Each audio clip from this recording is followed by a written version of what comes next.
What if one late-night meal could rewrite a future by morning? Not a fairy tale, not a speech at some fancy graduation ceremony. A real decision made in a real diner on a rain-beaten street in Cleveland, Ohio. 17-year-old Keon Rivers has no clue that tonight his life is about to split into a before and an after. He's not a kid anyone's watching. He doesn't play varsity basketball. He doesn't have Instagram followers blowing up his phone. He works dishes at Lakeview Diner on Madison Avenue, grinding through hours of greasy plates, steam, and the clatter of silverware, earning $9.25 an hour. For 3 days straight, Keon has been saving. No lunch at school, no bus fare home, just peanut butter sandwiches and 3-mile walks through neighborhoods where porch lights flicker and sidewalks crack. Why? Because tonight, he planned to sit in that diner as a customer, not just an invisible worker in the back. His dream? A double cheeseburger, fries, and hot chocolate.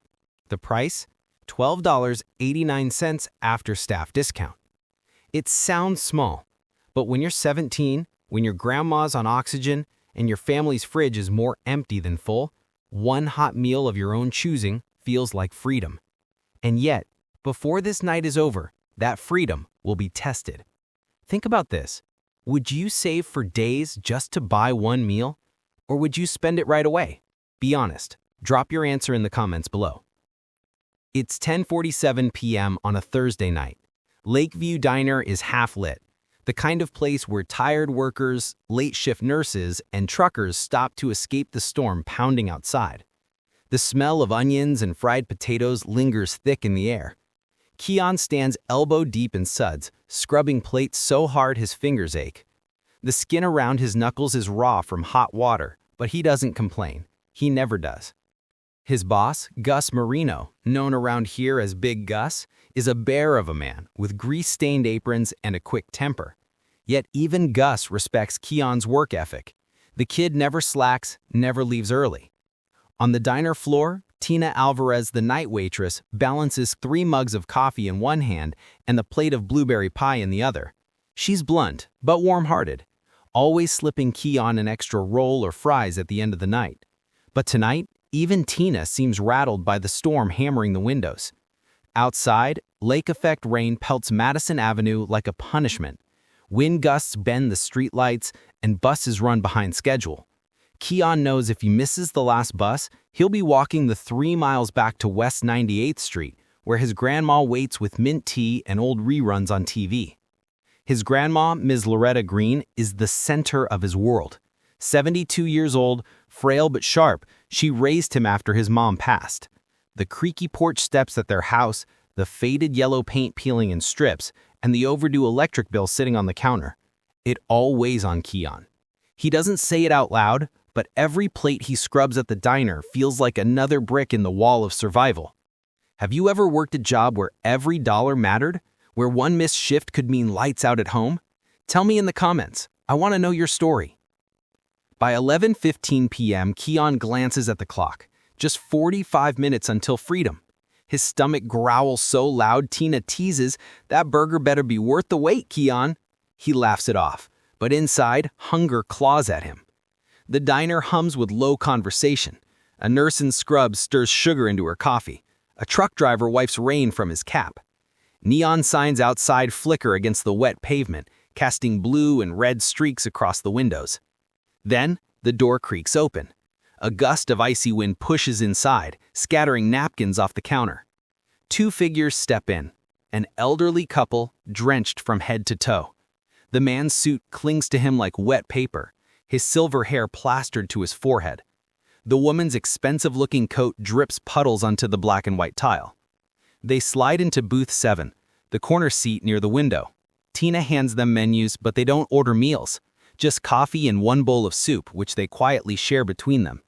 Their voices are hushed, their movements careful. Every so often, the woman rifles through her purse, her face tightening as if something's missing. Keon notices all of it. He always notices. He's the kind of kid who can tell when a neighbor skips meals to stretch groceries, or when a classmate hides the same hoodie because they can't afford another. He shakes his head and goes back to his dishes, but the sight of them gnaws at him. Something about the way the man's piercing blue eyes scan the room, the way the woman guards a leather folio stamped with a gold crest makes it impossible to look away. And then, almost by accident, Keon spots another detail, a pocket watch tucked into the man's suit pocket, gleaming in the fluorescent light. Not the kind of thing you'd expect from someone who can't afford dinner. The folio, the pocket watch, a monogrammed pen the man leaves briefly on the table before tucking it away again. 3 small details. None of them mean anything to Keon right now, but they will. Later, when the storm clears and the truth comes crashing in, these objects will matter more than he can imagine. For now, though, they're just shadows of a puzzle he doesn't know he's part of. By 11:55 p.m., Keon's shift is almost over. His mind is locked on that meal waiting for him, a reward for 3 days of sacrifice. But then, he hears it. The elderly couple whispering at booth 7. "I thought I had it," the woman says, her voice shaking. She empties her purse again. Lipstick, tissues, reading glasses, but no wallet. The man pats his jacket, then his pants pockets. He shakes his head slowly, embarrassment etched into his face. Tina approaches their table, holding the check with hesitation. The couple exchanges glances. Humiliation settles over them. The woman whispers, "We'll figure something out," as they slide out of the booth. Keon freezes. His burger is minutes away. His stomach aches. His grandma's face flashes in his mind. But now, right in front of him, 2 strangers are about to step back into the freezing Cleveland rain with no money, no food, and no plan. Be real with me. If you were in Keon's shoes, would you let them walk out hungry, or would you step in? Comment, "Help," if you'd give them your meal, or "Walk," if you'd keep it for yourself. The clock ticks toward midnight. The storm batters Madison Avenue. Keon tightens his grip on the dish towel, his heart pounding. Because what happens in the next 60 seconds will set off a chain reaction no one in that diner could predict.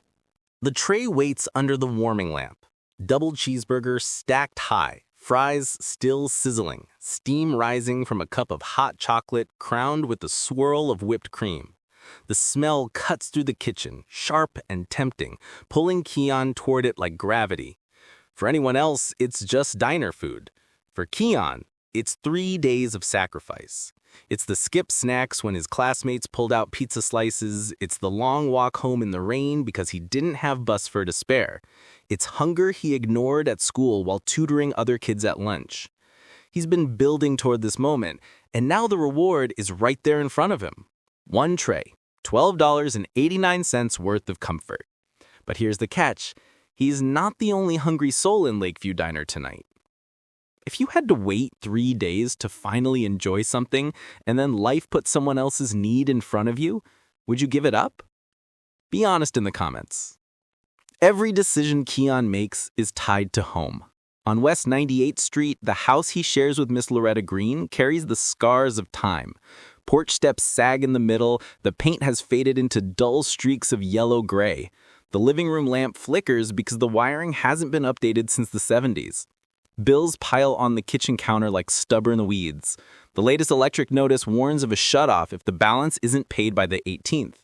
Keon knows that if he can pick up one more weekend shift, he might cover it before the power company follows through. Miss Loretta's inhaler sits on the coffee table next to a prescription bottle she's been stretching longer than the doctor advised.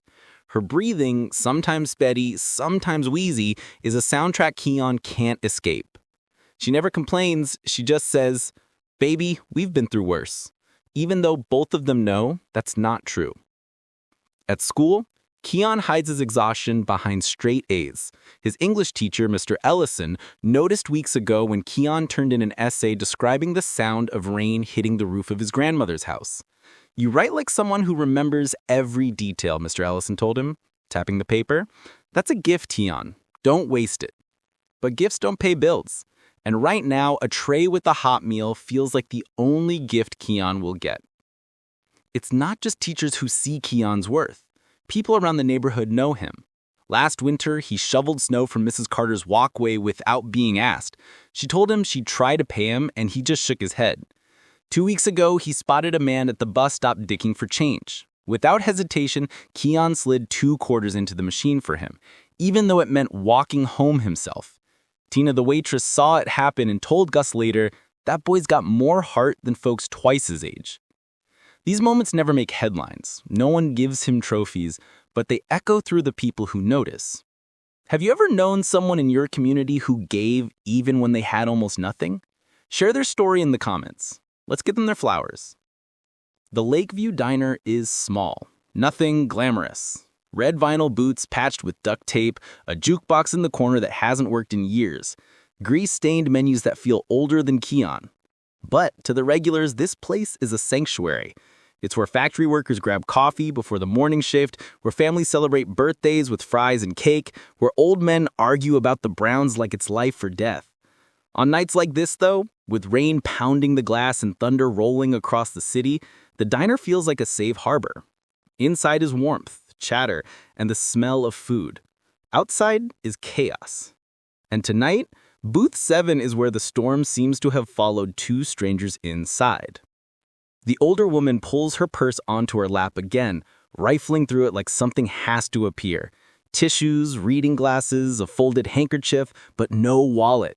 Her face reddens. She leans close to the man across from her, whispering urgently. The man sits stiff, his blue eyes sharp even in his embarrassment. He checks his suit pockets, then pats the inside of his coat. Nothing.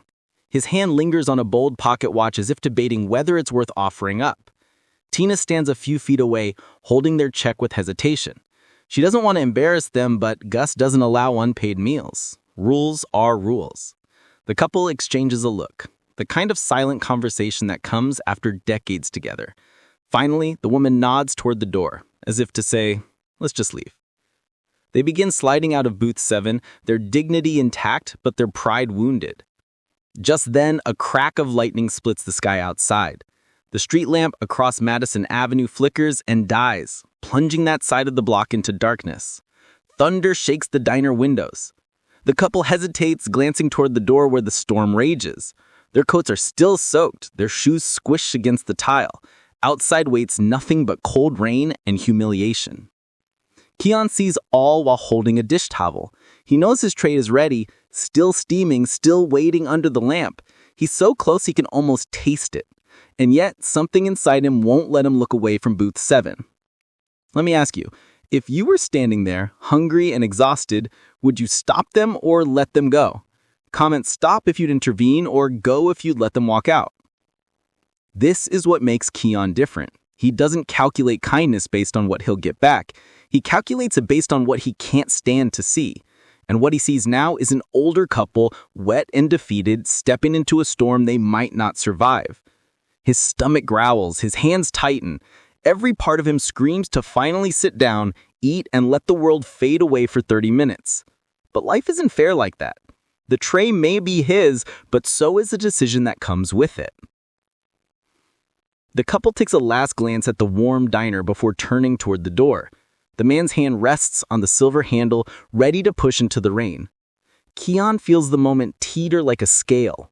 On one side, his hunger and 3 days of sacrifice. On the other, two strangers who look like they've run out of options. The storm outside howls louder, pressing against the glass as if the city itself is daring him to act. He steps forward. Before we see what Keon does, I need to ask you this. If this happened in your city tonight, would you want to know how it ends? Because stories like this reveal what people are really made of. Don't miss the twists ahead. Subscribe to Heat Stories right now so you're here when the truth is revealed. The diner holds its breath as the couple edges toward the door. The man's fingers graze the silver handle. Rain pounds outside, the storm hissing like it wants them gone. And then, Keon moves. "Sandy, hold up," he blurts, his voice louder than he expected. Heads turn, Tina freezes mid-step. Even Gus looks up from the kitchen window. The couple pauses. The woman clutches her folio closer to her chest, her face flushed. The man's blue eyes narrow, studying the boy standing with damp curls plastered to his forehead, dish towel clenched in his hand. Keon sets the towel down, strides toward the counter, and snatches his tray from under the warming lamp. The burger is still hot, fries still crispy, the hot chocolate still steaming. His meal. 3 days of sacrifice. He walks it to booth 7 and sets it down in front of them. This one's on me tonight. The woman blinks rapidly. Oh, sweetheart, that's very kind, but we couldn't possibly. Please, Keon interrupts, sliding into the booth across from them without asking. His voice is steady but quiet. My grandmother always says kindness is the only thing that multiplies when you give it away. The man tilts his head, his sharp gaze locked on Keon. Son, this is your meal. You worked for this. His hand rests on the pocket watch, as though reminding himself he still owns something of value. I can work for another one. Keon waves over Tina. Can you bring them some fresh coffee and maybe see if Gus will let you use the phone for a tow? Tina nods slowly, her eyes soft. Yeah, I'll take care of it. The woman whispers, We haven't eaten since breakfast. Our car broke down on Route 90 and we walked here in the rain. She shakes her head, embarrassed. We thought we had our wallet. Her voice trails off. Keon shrugs. Cars break down. Happens to everyone. The man studies him with unnerving intensity. You work here after school? Yes, sir. Weekends too, saving for college. The man raises an eyebrow. What do you want to study? Business, maybe something that helps my community. Keon shrugs again, suddenly self-conscious. Sounds silly, probably. Not silly at all, the man says, his tone even but weighted. Tina reappears with fresh coffee, steam curling from the mugs. Pete's garage is still open, she tells the couple. I'll call Rocco. He's got the tow truck tonight. She shoots Keon a look that says, You're doing something bigger than you realize. The woman smiles weakly as she sips the hot chocolate meant for Keon. Her hands tremble as she lifts the cup. The man watches Keon carefully, his expression unreadable. Name's Harold, he finally says, extending a firm hand. This is my wife, Margaret. Keon, the boy replies, shaking Harold's hand. His palm is callous from dishes and odd jobs, rougher than Harold expected. Thunder booms again, rattling the diner windows. Outside, rainwater rushes along the curb like a small river. Rocco's tow truck headlights flash into the parking lot, slicing through the sheets of rain. He stomps inside, rain dripping from his jacket. You the folks with the Mercedes? Yes, Harold says, crisply. How quickly can you have it running?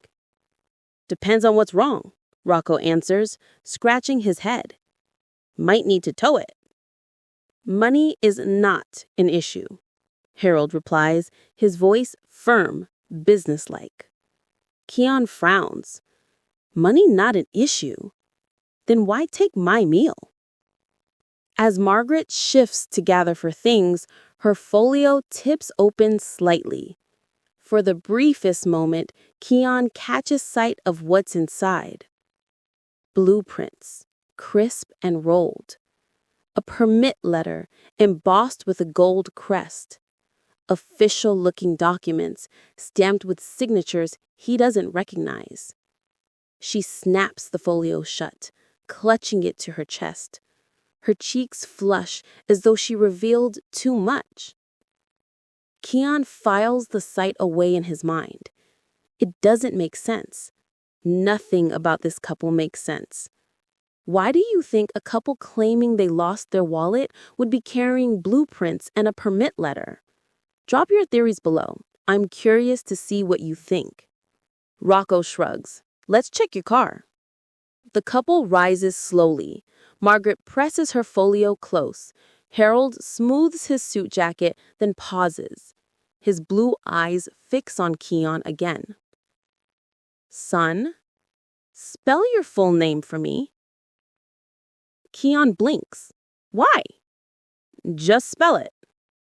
Confused, Keon obeys. K-E-O-N, Rivers. R-I-V-E-R-S. Harold pulls a folded napkin from the dispenser and writes it down with a pen that gleams under the diner lights. He adds Keon's address when the boy stammers it out. His handwriting is sharp and deliberate. Tina watches from behind the counter, unease flickering across her face. Something about this doesn't feel like gratitude. It feels like calculation. As the couple heads toward the door with Rocco, Keon sits back in the booth. His stomach clenches painfully. The smell of the burger still lingers in the air, but it isn't his anymore. On the table, crumbs scatter where Margaret nervously broke a fry in half before eating it. The hot chocolate cup is nearly empty. His 3 days of sacrifice now reduced to scraps and silence. Tina sets a hand on his shoulder. Kid, you didn't have to do that. I know, Keon replies, his voice steady, but inside he feels hollow. Not just from hunger, but from something he can't quite name. The diner door swings shut as Harold, Margaret, and Rocco disappear into the storm. Keon sits alone at booth 7, staring at the napkin Harold left behind. His name, his address, written in sharp black ink tucked neatly into the man's pocket before he left. Why did they want it? Why did he feel like this wasn't over? Keon gave away his only meal tonight, but what he got back wasn't gratitude, it was mystery. A napkin with his name and address, a folio full of secrets, and a man whose blue eyes looked more calculating than desperate. Would you trust a stranger like that, or would you see danger coming? Tell me in the comments. And listen, this is just the beginning. The storm is about to reveal secrets that could flip Keon's life upside down. Don't miss it. Subscribe to Heat Stories right now because the next chapter changes everything. The diner holds its breath as the couple edges toward the door. The man's fingers graze the silver handle. Rain pounds outside, the storm hissing like it wants them gone. And then, Keon moves. Sandy, hold up, he blurts, his voice louder than he expected. Heads turn, Tina freezes mid-step. Even Gus looks up from the kitchen window. The couple pauses. The woman clutches her folio closer to her chest, her face flushed. The man's blue eyes narrow, studying the boy standing with damp curls plastered to his forehead, dish towel clenched in his hand. Keon sets the towel down, strides toward the counter, and snatches his tray from under the warming lamp. The burger is still hot, fries still crispy, the hot chocolate still steaming. His meal, 3 days of sacrifice. He walks it to booth 7 and sets it down in front of them. This one's on me tonight. The woman blinks rapidly. Oh, sweetheart, that's very kind, but we couldn't possibly. Please, Keon interrupts, sliding into the booth across from them without asking. His voice is steady but quiet. My grandmother always says kindness is the only thing that multiplies when you give it away. The man tilts his head, his sharp gaze locked on Keon. Son, this is your meal. You worked for this. His hand rests on the pocket watch, as though reminding himself he still owns something of value.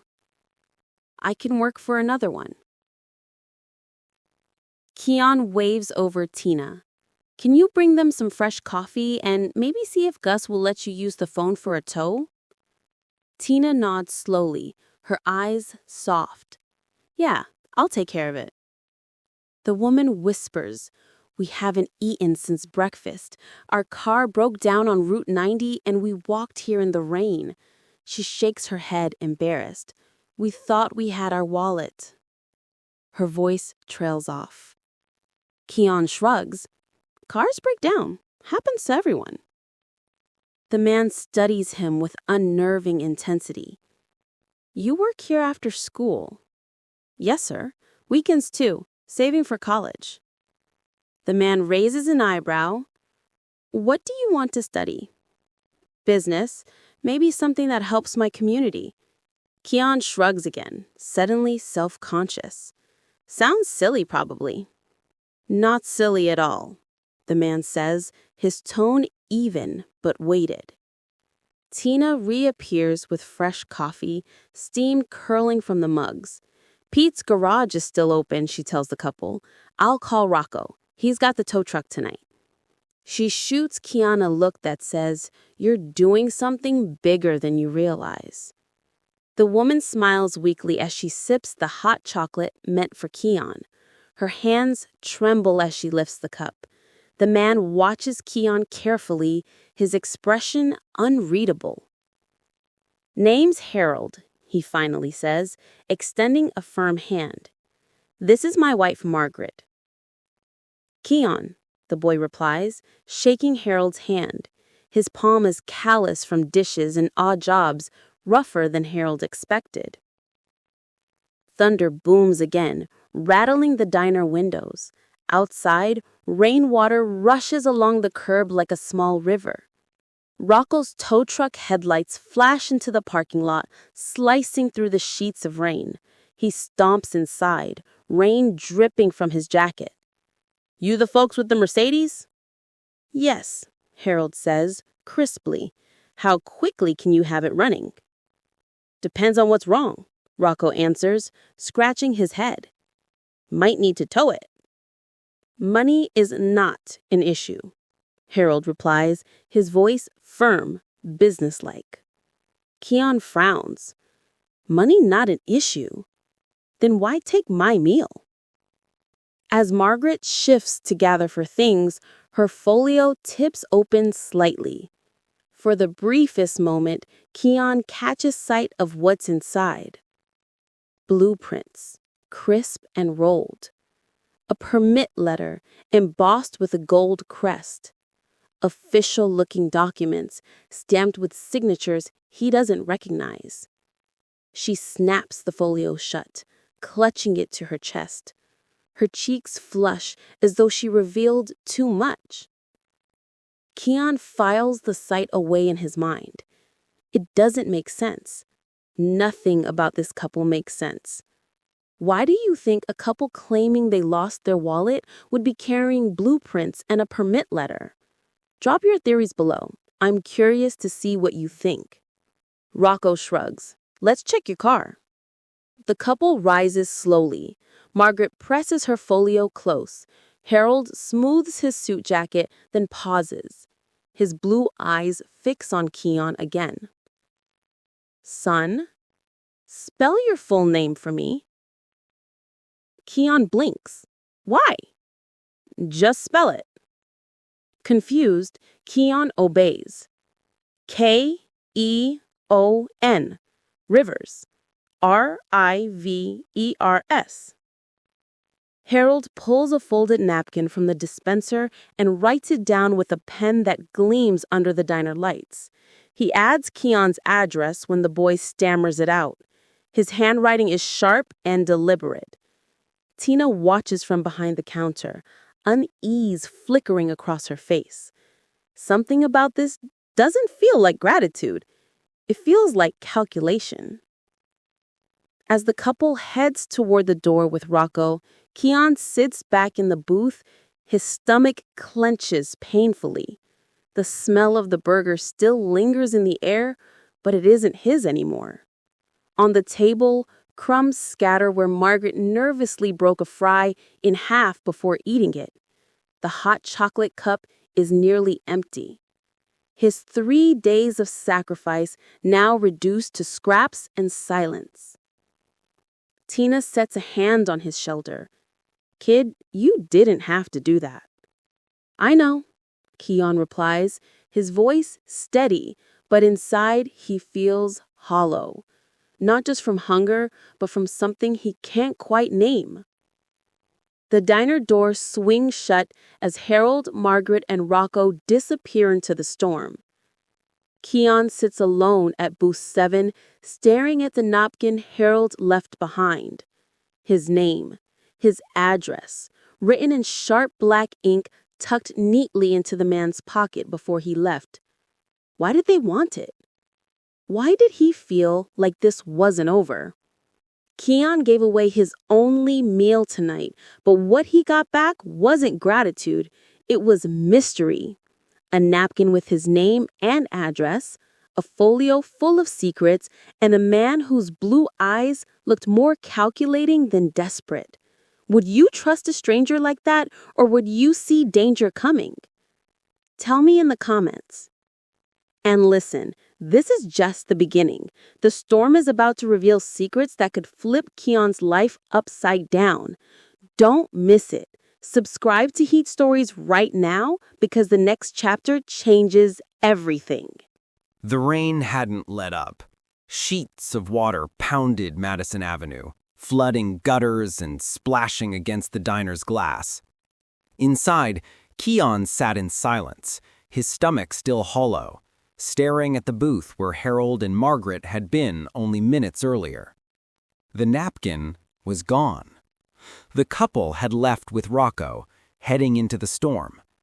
But the image of Harold sliding that folded paper into his pocket stuck in Keon's mind like a thorn. Why would an older man who claimed to be stranded need a 17-year-old's full name and address? He replayed it in his head, the way Harold's eyes stayed locked on him, the deliberate way he wrote. It wasn't casual. It wasn't forgettable. And Keon couldn't shake the thought that he had just stepped into something much bigger than a small act of kindness. Do you think Harold asked for Keon's information out of gratitude, or do you sense something more? Drop gratitude or suspicion in the comments. Through the diner window, Keon watched as Rocco hooked chains to the glossy black Mercedes parked near the far corner of the lot. Even under layers of rain, the car gleamed, clearly well kept, not the kind of vehicle you'd expect from a couple begging off a diner check. Margaret held her folio against her chest, shielding it from the storm as though it contained something priceless. Harold stood upright, posture perfect despite the weather. Then came the first odd shift. Rocco popped the hood, attached jumper cables, and within seconds the engine roared to life. "That's strange," Tina murmured beside Keon. She had followed his gaze. "They acted like the car was dead, but sometimes all it takes is a jump. That didn't look like a broken-down vehicle to me." Keon frowned. If all they needed was a jump, why come in pretending to be desperate? The second shift came when Rocco stepped into the diner to settle up. He shook the rain from his cap, pulled out his notepad, and announced, "That'll be $80 for the tow and labor." Before Keon could even process it, Harold produced a wallet, thick, dark leather. He slipped out a bill so crisp it looked like it had never been folded. $100. No hesitation. "Keep the change," Harold told him, his voice commanding. Keon froze. A man who couldn't pay for soup minutes ago now tossed around a $100 bill like pocket change? Tina shot him a look that confirmed she saw it too. Something about the whole scene felt staged, contradictory, wrong. As the tow truck pulled away with the couple seated in the back, the diner buzzed with low murmurs. The nurse in the corner shook her head. I knew they weren't what they seemed. That watch she kept touching, antique, worth thousands. The truck driver by the counter grunted. People like that don't just lose wallets, they test folks, see who'll bend. Keon stayed quiet, but his pulse raced. If it was a test, what did that mean for him? What's your read on Harold and Margaret? Innocent mistake or deliberate act? Tell me below. When the diner emptied, Tina leaned over the counter, lowering her voice. Kid, I don't like this. Good people don't ask teenagers for their names and addresses in the middle of the night. That was off. Keon rubbed his temples. Maybe they just wanted to thank me later. Maybe, but I've been here long enough to know when people hide money one minute and flash it the next, there's always a reason. Her eyes flicked toward the window, where rain blurred the streetlights into glowing streaks. You watch yourself, Keon. Not every kindness is rewarded the way you expect. At midnight, Gus handed Keon his pay envelope for the week. Thin as always, barely heavier than the paper it was printed on. Keon stuffed it in his pocket, pulled up his hood, and stepped into the storm. The rain was relentless. His sneakers soaked through within minutes, each step squelching against the cracked sidewalks. The street lamp on the corner, the one that had blown out when lightning struck earlier, remained dark, leaving long stretches of shadow across the road. Keon thought about Miss Loretto waiting at home, about the tray he didn't eat, about Harold's piercing stare and the napkin tucked into his pocket. None of it made sense. As he turned onto Madison, Keon stopped cold. Across the street, parked under the half-dead glow of a flickering lamp, sat a black sedan, engine off, windows tinted. At first, he thought it might be empty, but then movement, a faint glow as someone lit a cigarette inside. The ember flared, then died. Keon's stomach twisted. Was it just someone taking shelter from the storm? Or was it something else? The sedan didn't move, didn't even rev. It just sat there, silent, watching. If you were walking home late at night and saw a black sedan idling in the shadows, would you confront it, ignore it, or call someone? Type confront, ignore, or call in the comments. Keon forced himself to keep walking, head down, pretending not to notice. His heart pounded against his ribs with every step. The rain blurred his vision, the streetlights buzzed overhead, and the silence of the sedan pressed against his back. He didn't look back again. Couldn't. But deep down, he knew whatever had just happened at the diner, whatever secrets Harold and Margaret carried in that folio, it wasn't over. Not by a long shot. And as the black sedan idled behind him, unmoving, unyielding, Keon felt the truth crawl up his spine. Something didn't add up. Keon thought giving up his meal was the end of the story, but now the puzzle pieces aren't fitting. A couple too rich to be broke? A car that starts too easily? A napkin with his name? And a sedan waiting in the shadows? Would you trust where this is headed, or would you get out while you still could? Don't miss what comes next. The storm is only the beginning. Subscribe to Heat Stories now, because the next chapter will reveal why Keon's sacrifice was never just about dinner. The rain didn't let up. It drove sideways, slapping Keon across the face as he trudged along the cracked sidewalks of West 98th Street. His hoodie clung to him like a second skin, heavy with water, his sneakers squelching with every step. By the time he reached the leaning gate of his grandmother's house, he was soaked through, teeth chattering. The small two-bedroom home sagged under decades of neglect. Paint peeled in wide strips, and the porch light flickered like it was on its last breath. Keon climbed the 3 unsteady steps carefully. The middle one always threatened to give way. Inside, warmth met him, though faint. The furnace rattled louder than it should, fighting to keep the chill out. The scent of peppermint tea drifted from the living room. "Baby, you're late," Ms. Loretta called, her voice weak but steady. Keon forced a smile as he closed the door. "Storm slowed me down, Grandma." He hung his hoodie over the chair, water pooling onto the floorboards. Ms. Loretta sat in her recliner, a blanket pulled up to her chest, her oxygen tank hissing softly at her side. At 72, her body carried the weight of time, but her eyes, sharp, brown, and unflinching, still saw through everything. "You look starved," she said, scanning his thin frame. "Did you at least eat?" Keon hesitated. His stomach growled at the betrayal. "I grabbed something," he lied. Loretta arched a brow. "Don't lie to me, Keon Rivers. Your eyes tell on you before your mouth does." He dropped onto the couch, exhaling.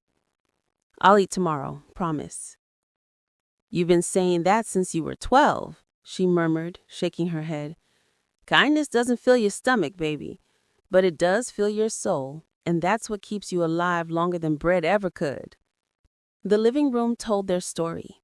Stacks of unopened mails sat neatly on the counter, utility bills, medical notices, a final warning from the water company. A grocery list was scribbled on the back of an old church bulletin: milk, bread, eggs, inhaler refill. Keon tried not to look at the red-stamped envelope, but Loretta noticed anyway. "Don't you worry about that. I'll call them in the morning, maybe get an extension." "You shouldn't have to keep fighting them like this," Keon said quietly. "You worked your whole life. You should be resting." Loretta reached for her tea, her hand trembling slightly as she lifted the cup. "Rest is for people who can afford it. We're not there yet." Her words hung heavy in the air, a truth Keon hated but couldn't deny. Do you know someone who worked their whole life but still struggles to catch a break? Share their story below. We need to honor people like that. On the wall hung a faded photograph of Keon's mother, smiling wide in her nurse's scrubs. She had died years ago. An accident at the plant where she worked. Officially, it was ruled a tragic mishap, but Loretta always believed it was more about negligence than fate. Keon stared at the photo, jaw tight. His mother's absence was the silent weight in every room. He remembered her laugh, her gentle scolding when he left the dishes in the sink, the way she always said, "Keep your heart soft, Keon. The world will try to harden it." He carried that with him, even tonight, especially tonight. As Keon replayed the evening, Loretta noticed his distraction. "Something happened tonight," she said, her tone more statement than question. He hesitated. Part of him wanted to shield her, but her eyes demanded the truth. "There was this couple at the diner. They couldn't pay for their meal. I gave them mine." Loretta's lips pressed into a line, pride and worry battling across her face. "That's who you are. That's who I raised." "But Keon," her eyes narrowed, "tell me everything." So he did. The lost wallet, the pocket watch, the folio, the napkin with his name on it. At the mention of the folio, her hand froze on her cup. "A gold crest, you said?" "Yeah, like something official, almost royal." Loretta's expression shifted, recognition mixed with unease. "I've seen that before. Months back, on the news.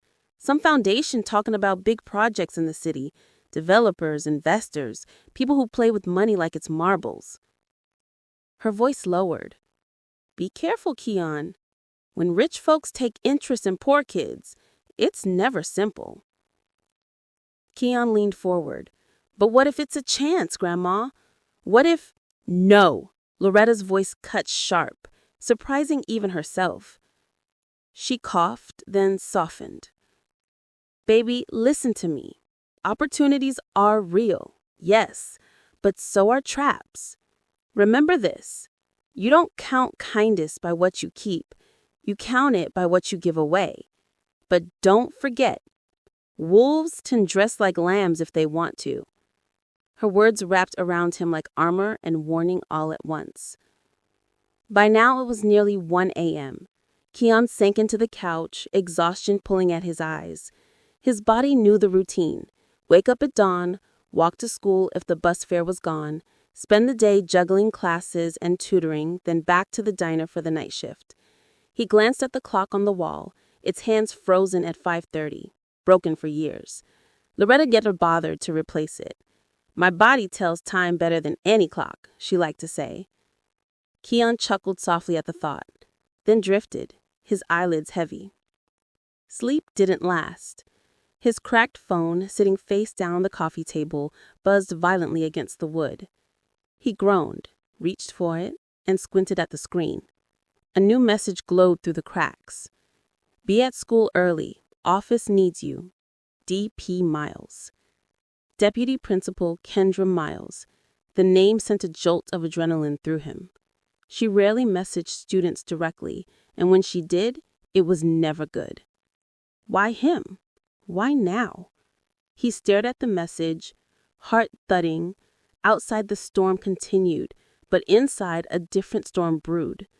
The sense that what happened tonight wasn't over. It was only the beginning. Keon thought the hardest part was giving up his meal.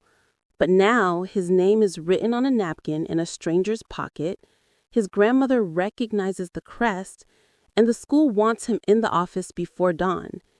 If you got a text like that after a night like his, would you feel nervous or hopeful? Comment nervous or hopeful below. And listen, this story is about to explode into something far bigger than a single act of kindness. Don't miss the twists waiting just ahead. Subscribe to Heat Stories right now because tomorrow morning changes everything. By the time Keon stepped through the double doors of Eastside High, he was running on fumes. His clothes were still damp from the storm, his eyes red from less than 4 hours of sleep, and the buzz of that late-night text from Deputy Principal Miles still thrummed in his head. The halls were alive with the usual chaos, lockers slamming, sneakers squeaking, laughter echoing in bursts. But Keon felt every sound sharpen around him, like the school itself knew something he didn't. He kept his head down as he crossed the lobby, clutching his backpack strap tight. He'd done nothing wrong, at least he didn't think he had. But why did it feel like he was walking into a courtroom instead of homeroom? First period hadn't even started when the PA system crackled overhead. The voice was firm, official, impossible to ignore. Attention students! Will Keon Rivers please report to the main office immediately? Repeat, Keon Rivers to the main office. The chatter in the hall hushed, then flared. Heads turned, whispers rose like smoke. That's the dishwasher kid. Wonder what he did. Maybe he's in trouble. Heat crawled up Keon's neck. He shoved his hands in his pockets, pretending the stairs didn't bother him, but each step toward the office felt heavier than the last. Be honest. If your name was called over the intercom first thing in the morning, would you feel more guilty or more scared? Comment guilty or scared below. The main office smelled faintly of coffee and copier ink. Behind the counter, the secretary barely glanced up, her expression unreadable. Principal Miles is expecting you, she said, her tone clipped. Keon's palms were damp. He wiped them on his jeans, his mind racing. Was this about his late tuition paperwork, the scholarship application Mr. Ellison had pushed him to fill out? Or worse, had Gus called the school about him missing shifts? The secretary motioned toward the door with the frosted glass window. Go on in. At the head of the table, Deputy Principal Kendra Miles, her sharp suit and no-nonsense demeanor radiating authority. She gestured for Keon to sit, but her eyes were softer than usual, almost studying him. To her left, a man Keon had never seen in daylight. His silver hair was combed neatly, his suit immaculate, his piercing blue eyes unmistakable. Harold Elliott Whitford. To her right, Celeste Whitford, elegant even in simplicity, her leather folio with the gold crest resting on her lap like a shield. Keon froze in the doorway. His throat went dry. What were they doing here? Mr. Rivers, Deputy Principal Miles said, her voice even, thank you for coming in so quickly. Please sit down. Keon obeyed, sliding into the chair across from them. His heart thudded against his ribs. Elliot leaned forward slightly, fingers steepled. His gaze didn't waver. Keon, we wanted to thank you for last night. Keon blinked. His mind scrambled for words. You remember me? Celeste smiled gently, though her eyes carried the same sharpness as her husband's. We remember more than you think. She tapped the folio once, deliberately. Deputy Principal Miles interjected. The Whitfords are here on behalf of the Whitford Family Trust. They wanted to meet you in person. Keon's head spun. Yesterday they were stranded, fumbling for money. Now they were sitting in his school office under titles and crests? Last night, Elliot continued, you gave something precious to complete strangers. You didn't hesitate. That kind of choice reveals character, and character, Keon, is rarer than talent. His words were smooth, practiced, but they cut straight through the room.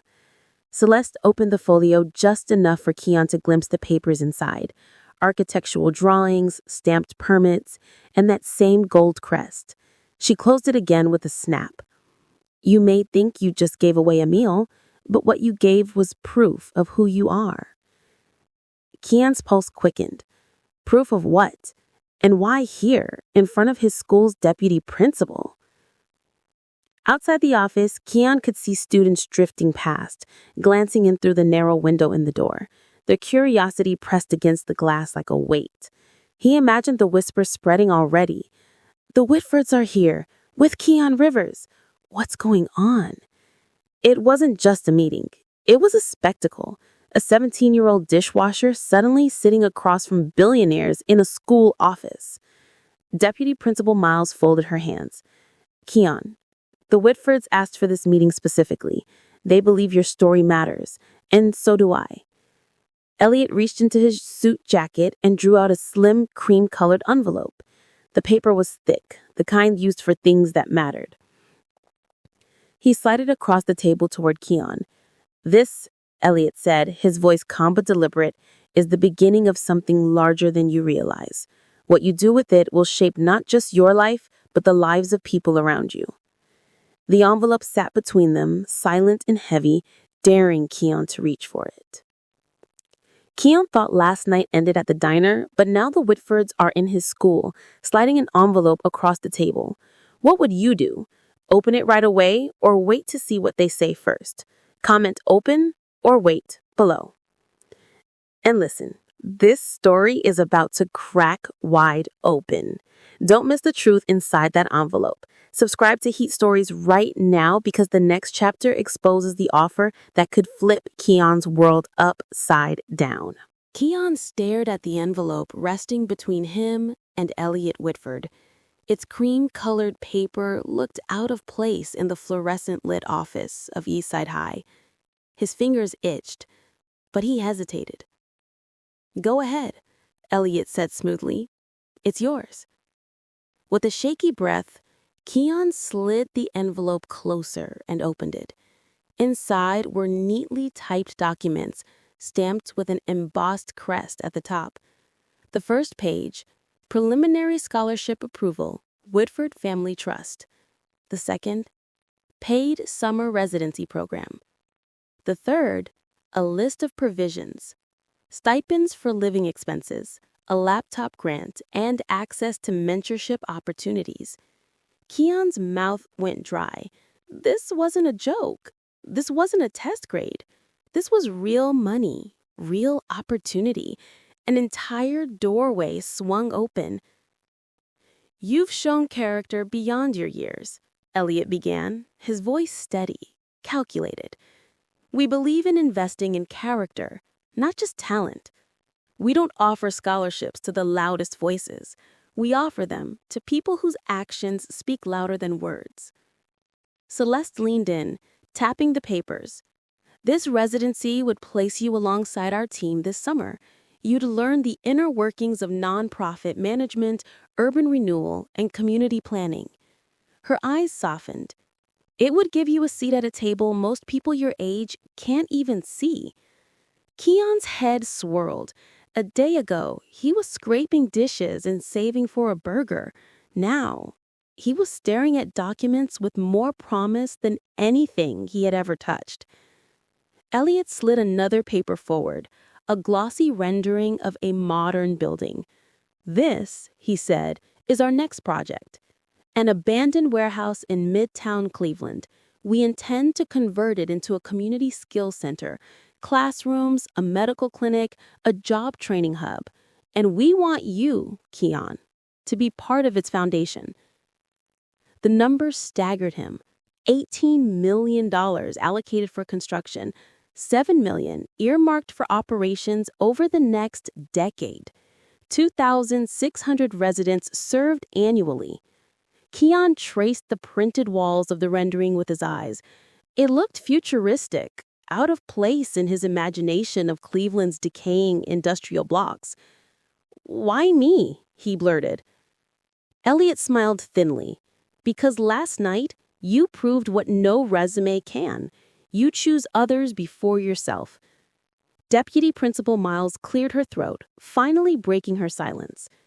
"Keon, the Whitfords have funded dozens of projects nationwide, but they don't typically involve students this directly. This is unusual." Her gaze landed firmly on Elliot, and unusual opportunities come with questions. The tension thickened, but Elliot didn't flinch. Questions are healthy. Answers build trust. We're prepared to answer. Celeste's folio clicked shut as if punctuating his words. Keon tried to steady his breathing. Scholarship, stipends, a warehouse transformed into something his neighborhood had begged for, computers, clinics, jobs. He thought of Miss Loretta's inhaler and of bills stacked on the counter. He thought of how his English teacher had told him he had a gift. Was this his gift's reward? Or was he just a pawn in a game too big for him? He couldn't shake the image of Harold, no, Elliot, pulling out a crisp $100 bill for the tow truck after claiming they were broke. Something didn't line up. Celeste leaned closer, her tone gentler than Elliot's. "Keon, I know this feels overwhelming, but sometimes doors open that you didn't knock on. All you have to do is walk through." She held his gaze. "This isn't about charity. It's about partnership. You know your community better than anyone in this room. We need voices like yours, not just architects and investors, people who know what struggle feels like." Her words struck a chord. He did know. More than anyone. If someone offered you a life-changing opportunity out of nowhere, would you take it instantly or question it first? Comment take or question. The air in the office felt thick. Keon still clutched the envelope, knuckles white, while Deputy Principal Miles' warning replayed in his head. There's more here than philanthropy. Elliot leaned forward, his blue eyes sharp. "Keon, I'll be candid. What you experienced last night at the diner was not entirely organic." Keon blinked. "What do you mean?" Celeste's hands folded over her folio. Her expression softened, but her voice was steady. The broken-down car, the missing wallet, even our hesitation with the bill. It was orchestrated. The words hit like a slap. "You staged it?" Keon's voice cracked. "Yes," Elliot admitted, his tone matter-of-fact. "We've been in Cleveland for days, quietly observing. We asked about young people making a difference in their neighborhoods. Your name came up more than once. We needed to know for ourselves if what we heard was true." Keon's pulse raced. "So you lied? You made me give up my meal just to see if I'd do it?" Elliot didn't flinch. "We created a scenario, but your choice, that was real. And it told us everything." Heat flushed Keon's face. Hunger he could handle. Disappointment, too. But this? Being tested like a lab rat? "You had money the whole time. You let me believe you didn't." Celeste's tone grew gentle. "Keon, tests reveal character. Many would have looked the other way. You didn't." "But that wasn't fair," he snapped. "Kindness shouldn't be tested like homework." For the first time, Elliot's expression softened. "You're right. Life isn't fair. which is exactly why we needed to see what kind of man you are when fairness isn't guaranteed. Deputy Principal Miles leaned forward, her eyes narrowing at Elliot. You understand how manipulative this sounds, putting a student in that position, hungry, working long hours, stretched thin, and then rewarding him for passing a test he didn't even know he was taking? Elliot met her stare calmly. Do you prefer we hand out millions without proof of integrity? This is how we ensure resources are entrusted to those who won't squander them. The room buzzed with tension. Keon sat frozen, caught between anger and possibility. Would you feel grateful for being chosen or furious for being tested without consent? Comment grateful or furious. Just then, Deputy Principal Miles' office phone rang. She picked it up, listened for a moment, then handed it to Keon. It's for you. Confused, Keon pressed the receiver to his ear. Hello? Keon, it's Gus, came the grovelly voice of his boss from Lakeview Diner. Some folks called me this morning, asked about you. I told them the truth. You work harder than men twice your age. You never complain. You even cover shifts when you're sick. Another beep signaled a call waiting. Miles clicked it over. This time it was Mr. Ellison, his English teacher. They asked about your essays, Keon. I told them you write with the weight of someone who remembers every detail. I told them you're different. Keon's grip tightened. Different. Everyone was saying it now. The line clicked again. Tina. They asked about the bus stop quarters you gave that man. I said you didn't even think twice. You just did it. That's who you are. Keon set the phone down slowly, his chest tight. They had been calling everyone, digging into his life, pulling stories from people he never imagined would matter. His kindness wasn't just a moment.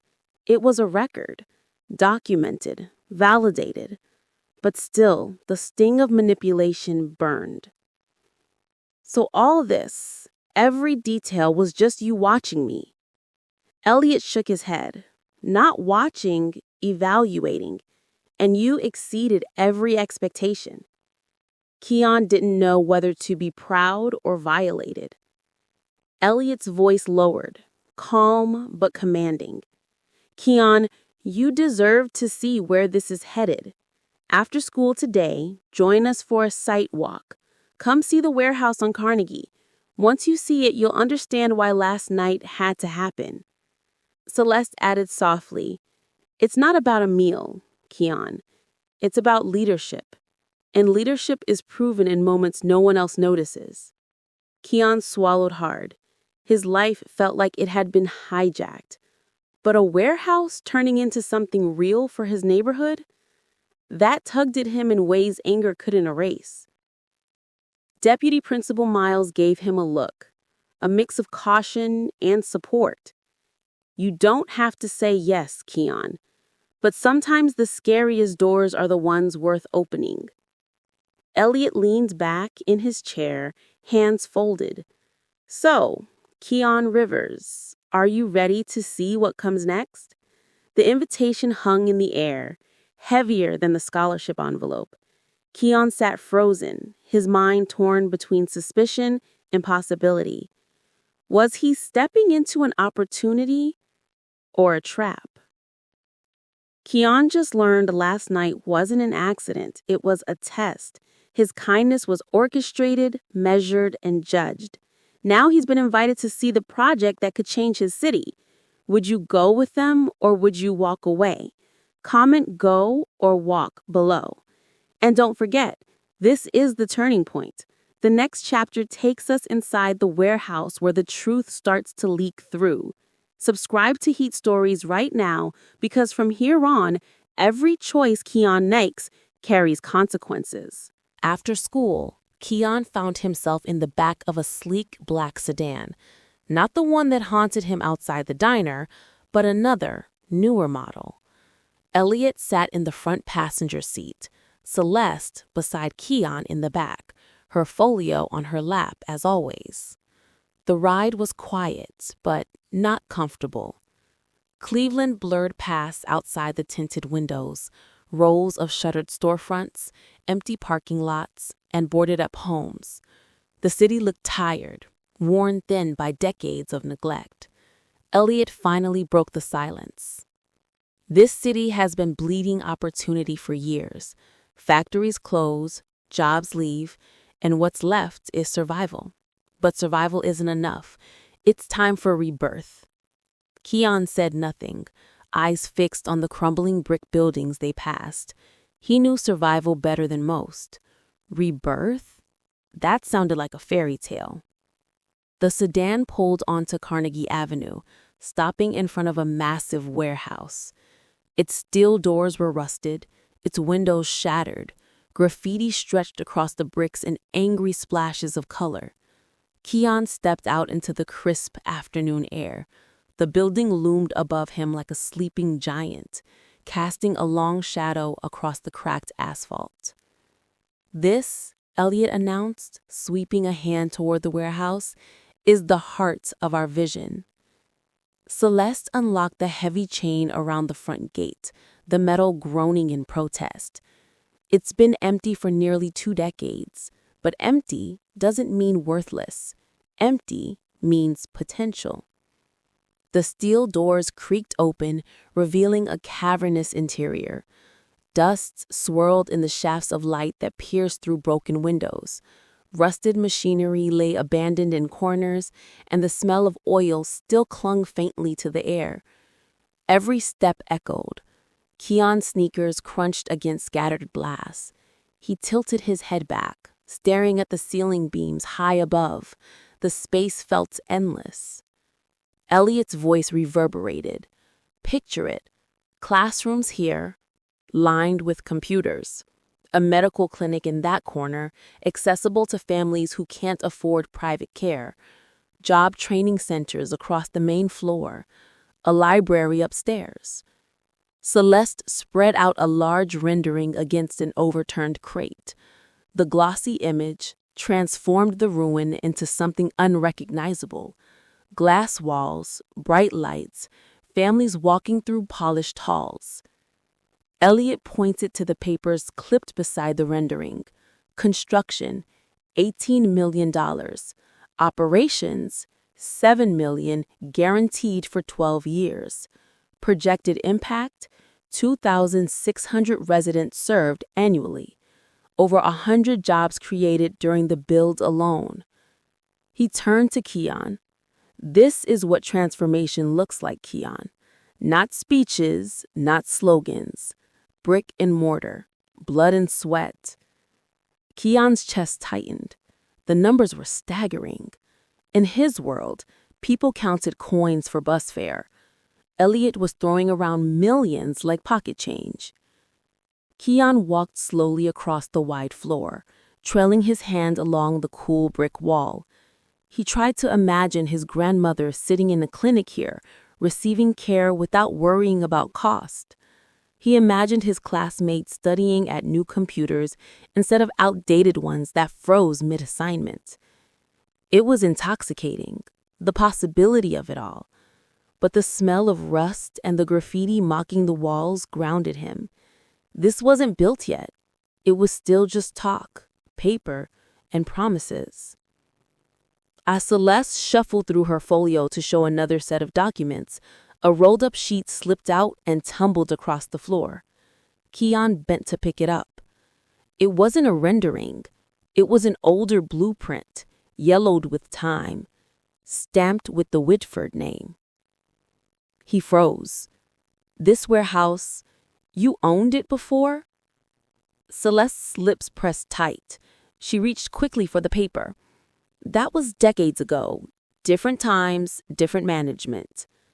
Elliot's jaw tightened, but he didn't deny it. The realization settled over Keon like a lead blanket. The Whitfords weren't swooping in as saviors. They were returning to land they had once abandoned. He thought of Miss Loretta's words the night before. When rich folks take interest in poor kids, it's never simple. Elliot cleared his throat, reclaiming control. Yes, the Whitford family once had ties here, but we're not here to dwell on the past. We're here to rebuild the future. But Keon couldn't let it go. If they owned this place when it closed, weren't they part of why the community collapsed in the first place? Celeste rolled up the blueprint tightly and slipped it back into her folio. Her smile returned, but it didn't reach her eyes. Elliot stepped closer to Keon, his voice low. You've seen the shell. You've seen the vision. Tomorrow we'll talk about your role in bringing it to life. Keon's pulse pounded. His role? He wasn't an architect. He wasn't a politician. He was just a dishwasher and a student. But as he looked around the warehouse, at the empty space, the decaying walls, the ghosts of jobs that had once kept families alive, he realized something. The Whitfords weren't offering him a dream. They were offering him a burden, and he had no idea if he was ready to carry it. Keon just discovered the warehouse isn't just an opportunity. It's a piece of the Whitfords' own past, stamped with their name. Do you think they're trying to repair what they broke or rewrite history? Comment repair or rewrite below. And don't forget, the deeper Keon steps into this project, the more tangled the truth becomes. Subscribe to Heat Stories right now because the next chapter uncovers the paper trail that could unravel everything. The warehouse visit clung to Keon like damp clothes he couldn't shake off. All the way home, he replayed the moment he saw the Whitford name stamped on those old blueprints. It gnawed at him, the glossy rendering of the future paired with a stained reminder of the past. When he walked into his grandmother's house that evening, the warm scent of cornbread greeted him, but even that comfort felt thin. Loretta was seated in her recliner, a folded newspaper on her lap, glasses perched low on her nose. She looked up immediately. "You've got that storm cloud face, baby," she said, eyes narrowing. "What happened today?" Keon sat on the couch, backpack slumping at his feet. "They took me to a warehouse on Carnegie, said they want to turn it into a community center, showed me drawings, numbers, all of it." "Carnegie?" Her voice stiffened. "What warehouse?" "The old plant, the one sitting empty for years." The color drained from her face. Slowly, she set the newspaper aside. "Baby, I worked in that plant. Your mama did too before the accident." Keon froze. You worked there?" She whispered, eyes distant. "Laundry department. I washed uniforms, gloves, masks. Spent 22 years in that building. And the day they closed, they didn't give us warning, didn't give us severance, just locked the gates." Her voice hardened. "That closure broke this neighborhood. Families scattered, shops closed, folks lost homes. Your mama, she lost her pension when the company dissolved. All those promises, gone." Keon's heart sank. "The Whitfords owned it, Grandma. Their name was on the old blueprints." Her lips pressed tight. "Then don't you see? This isn't charity. This is cleanup. They're trying to fix a mess they helped make." Keon thought of boarded-up houses along West 98th, the abandoned mall he walked past on his way to work, the kids hustling outside corner stores because real jobs were gone. It wasn't just history, it was his life. The closure of that plant had rippled outward for years, touching every block, every family. Loretta's eyes welled. "Your mama used to come home bone-tired, smelling of bleach and steel. She told me, 'Ma, one day I'll save enough to get Keon out of here.' But the plant swallowed her up before she had the chance." Keon swallowed hard. "So what do I do? Take their offer or call them out?" Loretta leaned forward, her frail hands gripping the armrest. "Ask yourself this. Are they offering redemption or are they buying silence? A building doesn't erase decades of damage. A scholarship doesn't rewrite your mama's story." Her words burned. He wanted to believe in transformation. But what if this was just reputation laundering with a shiny bow? If someone hurt your family years ago, but then offered you a life-changing opportunity, would you accept it or reject it? Comment accept or reject below. A knock at the door interrupted them. Keon opened it to find a courier holding a thick envelope. Delivery for Keon Rivers, the man said. Inside were documents, legal contracts, financial breakdowns, projected timelines. Every page bore the Whitford crest. He slipped through. Clauses about non-disclosure, commitments to public appearances, terms of scholarship funding. One line made him pause. All parties agreed to refrain from public commentary on prior operations of Whitford-affiliated enterprises. He felt his stomach twist. Prior operations. That was corporate speak for the plant, for his grandmother's lost years, for his mother's pension. Loretta snatched the page from his hands, scanning quickly. They want you muzzled. That's what this is. They'll pay for your silence. They'll build shiny buildings while burying the truth. Her voice shook with anger, something Keon rarely saw in her. You don't sign a thing until you know the whole story. The next morning, Keon marched back into school, documents tucked under his arm. He found Elliot and Celeste waiting in Deputy Principal Mills's office again. He dropped the envelope on the table. I read it, and I saw the clause. You're not just offering me opportunity. You're trying to erase what happened here. Elliot's eyes hardened.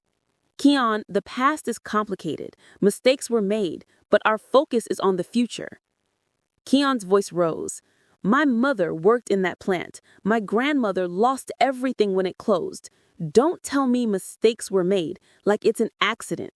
You owe this community answers. For the first time, Elliot's polished exterior cracked. He leaned forward, voice firm. You want the truth? Fine. That plant was shut down because it was bleeding money. The board made decisions to save what they could. We didn't cause poverty, Keon. We tried to stop the bleeding. Celeste reached for his arm, but he shook her off. If you want to dig up the past, be my guest. But understand this. While you dig, your community suffers.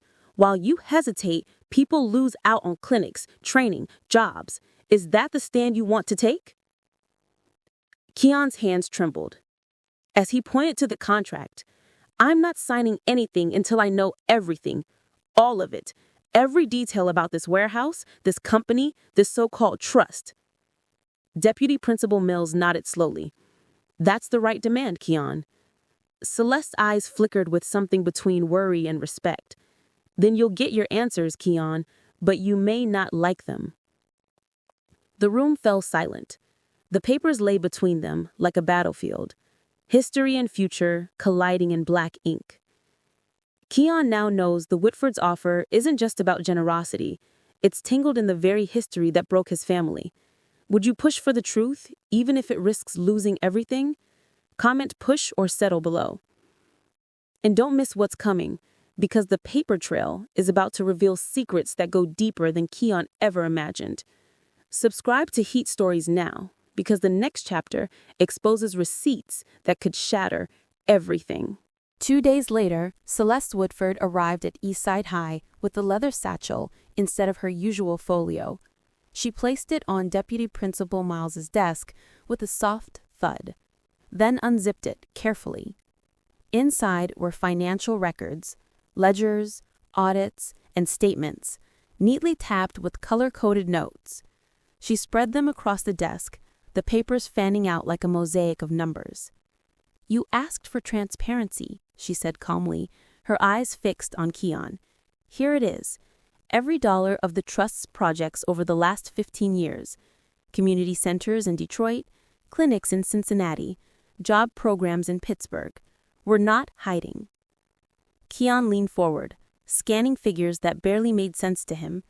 Millions allocated, thousands served, rows and rows of numbers stacked like bricks. Elliot folded his arms, silent but watching. His silence felt heavier than words. The office door swung open, and in walked Councilmember Patrice Lang, a tall woman with sharp eyes and the presence of someone used to commanding rooms. She didn't wait for introductions. I heard the Woodfords are dangling another project in front of our kids. Thought I'd see it for myself. Elliot's jaw tightened. Councilmember Lang, always a pleasure. Patrice ignored him, her gaze landing squarely on Keon. Baby, don't let pretty charts blind you. Numbers can shine while truth stays buried. Celeste gestured to the papers. Every project we funded has third-party audits. Ask anyone in those cities.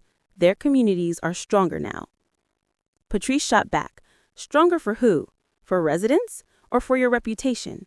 You can't erase the fact that this family profited off closures that gutted neighborhoods like ours. Elliot's voice cut in, calm but firm. We're not here to debate ancient history. We're here to discuss progress. This warehouse can become a hub for jobs, healthcare, and education. Every day we argue, people go without. The room buzzed with tension, like a courtroom mid-trial. Keon sat between them, his hands folded, feeling like the jury. Patrice turned to him, her tone softening. Keon, you don't owe them silence. You owe your community honesty. If you agree to this project, demand control, demand oversight. Elliot's gaze bore into him. Or you can choose paralysis. Let suspicion stall progress, and the people you care about will keep waiting. Keon's chest tightened. Two forces, both powerful, both persuasive, pulling him in opposite directions. If you were in Keon's shoes, who would you trust? Patrice Lang pushing for oversight, or the Woodfords promising action? Comment Lang or Woodfords. Celeste slid another document forward. This is a breakdown of the Detroit Center. Initial investment, $22 million. Operational runway, 10 years. Within the first year, crime dropped 15%, 1,800 residents received medical care, and job placements increased by 40%.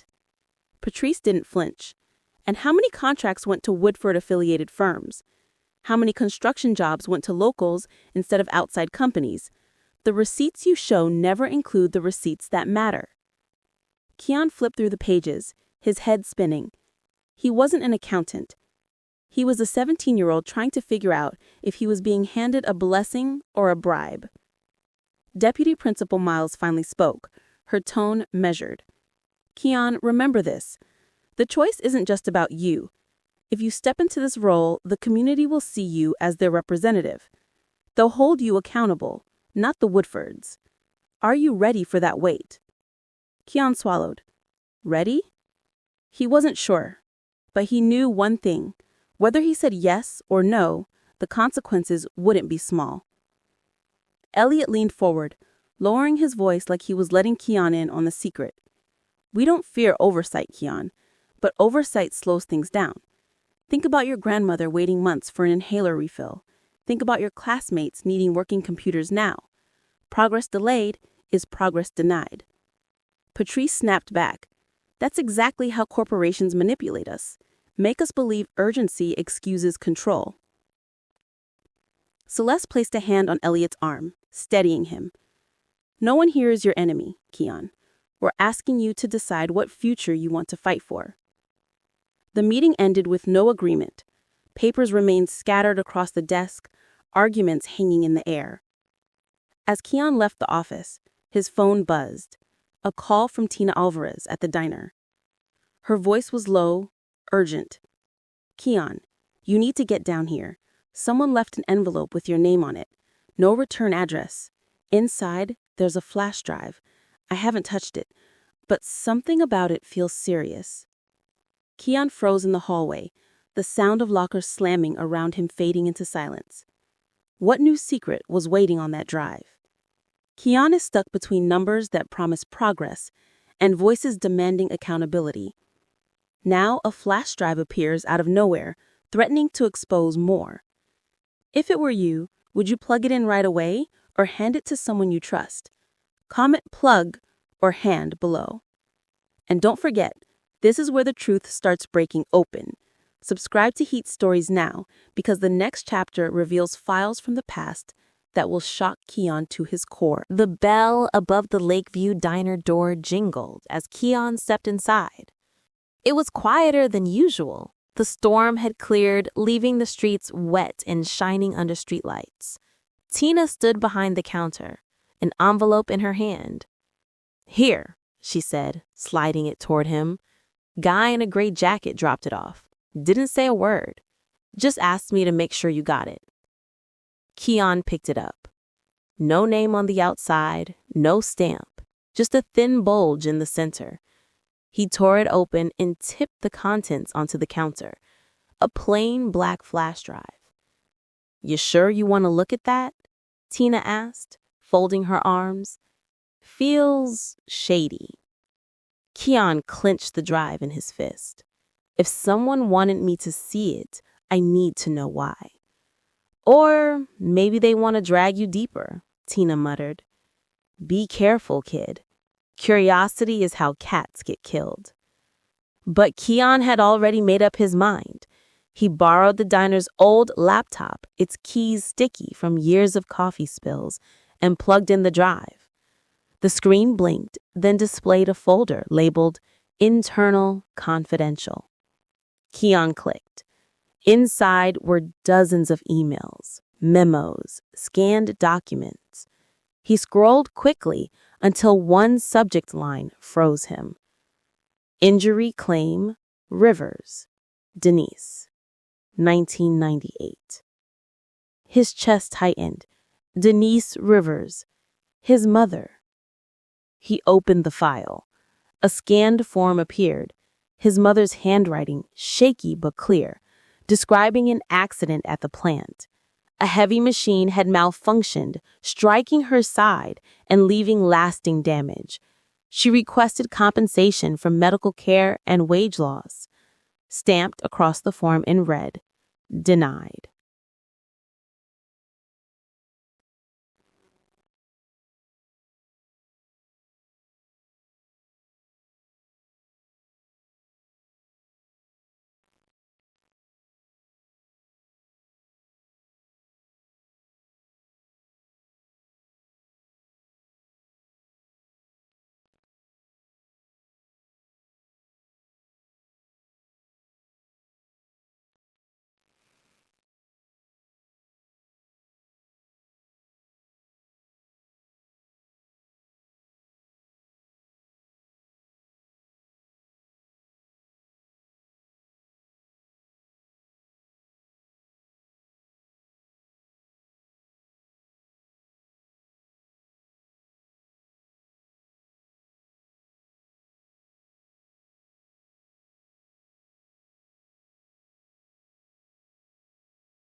The diner was nearly empty by the time the clock struck 9. Neon from the sign outside bled across the rain-slicked windows, painting streaks of red against the booths. Booth 7 sat waiting in the corner, the same place where Keon had given away his meal days earlier. His palms were damp as he slid into the seat. Tina hovered near the counter, pretending to wipe mugs but keeping her eyes on him. At exactly 9:01, the bell over the door chimed. A figure in a dark coat stepped inside, scanning the room before heading straight to booth 7. Keon Livers? The stranger asked, voice low. Keon nodded. You're Marin Cole? The man, late 30s, sharp features, eyes ringed with fatigue, sat across from him. He placed a worn leather satchel on the table. I used to work insurance, Marin began, his voice carrying both grit and weariness. Investigating injury claims, workplace accidents, company fraud. In 2003, your mother's case landed on my desk. Keon leaned forward. You tried to reopen it. Marin nodded, and I got shut down. Hard. Whitford's board didn't want liability. They called it a pre-existing condition and buried the file. I fought it, pushed it up the ladder. Next thing I knew, my access was revoked, my career iced. Within a year, I was blacklisted. Keon's chest tightened. So, you just disappeared? Not by choice, Marin said bitterly. I was warned. Walk away or lose more than your job. Marin opened the satchel and pulled out a thick folder, pages yellowed with time. He slid it across to Keon. Copies, Marin said. Emails, memos, payout sheets, proof they funneled injury claim denials through a shell company, Westmark Industries.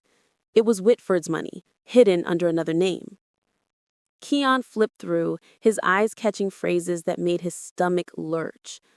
Deny all claims filed post-accident unless direct liability unavoidable. Maintain Rivers' case under Westmark header to reduce exposure. Executive bonuses tied to minimizing settlements. Every page bled with betrayal. His mother's name, his family's suffering, buried for profit. If you uncovered proof like this, would you go to the press immediately or build a case quietly? Comment press or quiet? Why now? Keon asked, voice raw. Why come back after all these years? Marin's jaw clenched. Because they're at it again. Dressing guilt as generosity.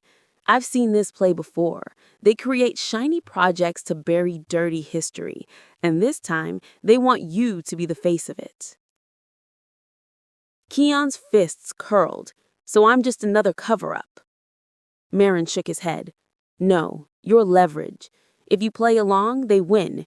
If you push back, you could expose them, but it won't be easy. Tina finally walked over, placing 2 cups of coffee on the table. She whispered to Keon, "You sure you're safe talking here?" Marin gave a faint smile. Safe enough, for now. He leaned closer. Keon, you've got 2 paths. Accept their offer, scholarship, money, spotlight, and stay silent about the past. Or fight. Risk it all. Drag the truth into daylight. But know this, once you start, you can't stop. Keon's throat felt tight. Part of him wanted to run, to escape the weight crushing down on him, but another part, the part that remembered his grandmother's cough, his mother's smile, burned hotter. The bell above the door jingled again. No one came in. Instead, headlights flared through the diner windows, casting harsh white light across the floor. Tina glanced outside, her face paling. Keon, it's that sedan again. Through the glass, Keon saw it, parked across the street, engine low, windows tinted, the same car that had shadowed him after the diner days. Ago. Marin's expression hardened. They're watching. They know I'm talking to you. The sedan's lights cut out suddenly, plunging the street into shadow. Keon's pulse hammered in his ears. Stay calm, Marin said, sliding the folder back to Keon. Take this. It's your family's truth. If something happens to me, don't let it die. Keon hesitated. Why me? Why trust me? Because you already proved who you are, and because your name is written all over the history they tried to erase. Outside, a car door slammed. Heavy footsteps splashed through puddles. Tina whispered, "They're coming." Keon gripped the folder, his hands trembling. Marin's eyes locked on his. This is it. Decide right now. Fight or fold. The diner door creaked open, the headlights flared again, then cut to black. The booth, the folder, the truth. All hung in the balance. Keon is now face to face with the investigator who risked everything for his mother's case. And the enemies who don't want this truth exposed are right outside. If you were him, would you run with the evidence or stay and confront what's coming through that door? Comment run or stay below. And listen, this is the moment the stakes explode. Subscribe to Heat Stories now, because the next chapter puts Keon's demands against the Whitfords in a showdown that could change everything. The next morning, Keon stood in the main office again. This time, not as a nervous student, but as someone holding a folder that weighed heavier than any textbook. Inside were copies of memos, denials, and payout sheets Marin Cole had risked his life to preserve. Elliot and Celeste were waiting with Deputy Principal Miles. Councilmember Lang had been called in too, arms folded, her stare sharp as glass. Keon set the folder on the desk and slid it forward. Before we talk about your offer, we need to talk about this. Elliot glanced at the first page. His jaw stiffened, though his voice remained calm. Where did you get these? Doesn't matter, Keon said. "What matters is they're real. And unless you deal with them, I won't sign anything." Keon's voice trembled at first, but grew stronger as he spoke. Condition 1, a public admission. No more hiding behind legal jargon. You admit the company's role in closing that plant and denying workers like my mom the support they deserved. Elliot's lips pressed thin. Condition 2, a restitution fund. Real money, not promises, for families who lost pensions, wages, and homes. You can build clinics all day, but until you pay back what you took, it's just PR. Celeste's eyes flickered, but she didn't interrupt. And condition 3, a binding oversight board with voting power. Locals, not your donors, get the final say in how this project runs. No board, no center. That's the deal. The room fell silent. Even Patrice Lang raised her brows, impressed. Elliot exhaled slowly, then leaned forward. "You're asking me to publicly tarnish my family's name, divert millions into restitution, and give up control of a project we're funding? Do you realize what you're demanding?" Keon met his gaze. "Do you realize what you did to my family? To my neighborhood? You can't buy silence anymore. Either this project is real change or it's nothing." Miles's lips curved slightly, pride hidden behind professionalism. Patrice smirked. The boys got more spine than half this council. Celeste broke the tension. She placed her folio on the table and spoke softly but firmly. "He's right. If this is going to mean anything, it has to be honest. Otherwise, we're repeating the same cycle." Elliot turned sharply. "Celeste!" She didn't flinch. "We spent decades building walls with our money. Maybe it's time we let someone else build the foundation." Her words hung heavy, carrying more weight than any of the charts or audits she had presented before. Elliot's phone buzzed. He checked the screen, frowned, then answered. "Harold," a voice barked through the speaker, audible to the room. "We heard about these conditions. If you give in, the board will pull funding. We won't back a project that admits liability. Shut it down or lose our support." Elliot's expression hardened as he listened. He hung up slowly, the silence in the office pressing against everyone's ears. He looked at Keon, then Celeste, then Patrice. For the first time, the billionaire looked cornered. "You just heard them," Elliot said, his voice strained. "If I agree to your conditions, the money disappears. No center, no jobs, no clinic. Is that really what you want?" Keon's heart pounded. He thought of Ms. Loretta's medicine, the bills on the counter, his classmates with no computers. The temptation to bend nearly broke him. But then he remembered his mother's denied claim, her handwriting, her pain. He stood taller. "If it's not honest, it's not worth it. I'd rather have nothing than a lie with my name on it." For a long moment, Elliot said nothing. His fingers tapped the table, his jaw tight. He looked every bit the man who had made billion-dollar decisions in boardrooms. But now, he was being outmatched by a 17-year-old. Finally, he exhaled. "You're asking me to risk everything my family built." Celeste's eyes softened. "No, Harold. He's asking you to finally build something worth keeping." Elliot rolled slowly, slipping his phone into his pocket. His expression was unreadable, a storm hiding behind a calm surface. "I need time. Time to decide if I'm willing to burn bridges for this." He walked out, the sound of the office door shutting echoing like a gavel strike. Celeste stayed seated, her hands clasped tight. She looked at Keon. "You may have just forced the biggest decision of his life." Keon's pulse thundered. He had drawn the line. Now everything hinged on whether Elliot would cross it or cut him off completely.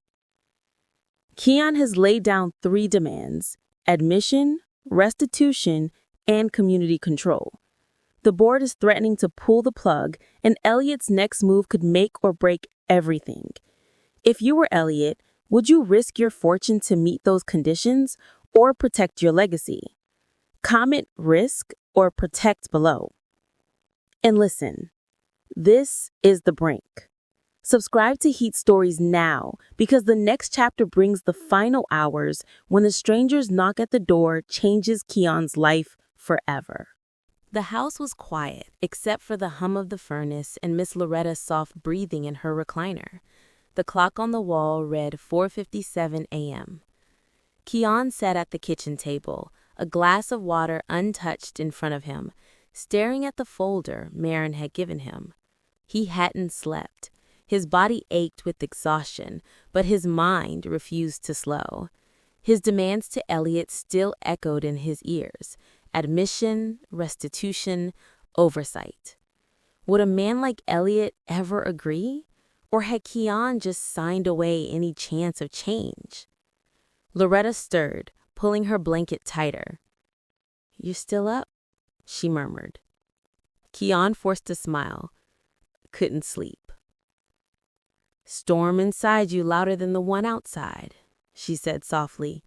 She didn't need details. Her eyes already told him she knew. At 5:12 a.m., a sharp knock rattled the front door. Keon stiffened. Loretta sat upright, alarm flickering across her face. "Who's at this hour?" He moved slowly, heart pounding. Through the thin curtains, he saw a figure on the porch, briefcase in hand.